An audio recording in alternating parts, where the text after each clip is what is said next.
Today I would endorse Kevin O'Leary, absolutely, because I want to see him in the process. Remember, we're talking about the leadership of a Conservative Party. We're not talking about the Prime Minister of Canada.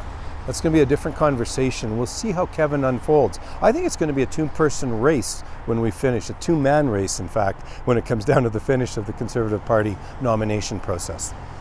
Well, Kevin's a rogue. He's going to be a provocateur. He's going to, as he said, shine the light of transparency on every issue. And one of the things I really like is he's going to bring attention to, first of all, the Conservative race, and then second to politics in Canada as a whole. So those are good things, regardless of whether you believe in his approach to business or life or his personal life. None of that really matters. Now, having done business with him, he's a promoter. Let's be clear, but he's an extraordinary promoter. That's called marketing. When we rolled back the onion, opened up the books and took a look at the files on the O'Leary funds, we closed on that deal instantly. It was clean. He knows how to run a business. He's a marketer. I get it. Now, he's got a rough side. He's been pretty tough on people. He's been ridiculed. There's all sorts of things like that. I get it. But there isn't a Conservative, there isn't a Liberal in the country who hasn't made some mistakes in front of the microphone. Our Prime Minister just said he wanted to phase out the oil sands.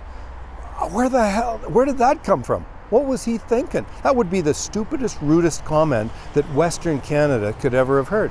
And so we let that go. So Kevin said some provocative, controversial things. I'm going to let those go in the context of where are we today and where are we going. And I happen to think that the rudeness that came out of, again, intended or otherwise, attacking Kevin was misguided. And so I stepped up and said, you know what, I'm not necessarily certain that some of the things she's saying are fair, because the television persona for many people is first of all edited and it's exaggerated. So the thought that Kevin has no heart, Kevin was the only dragon who stepped up to help me on one of the donations that I made.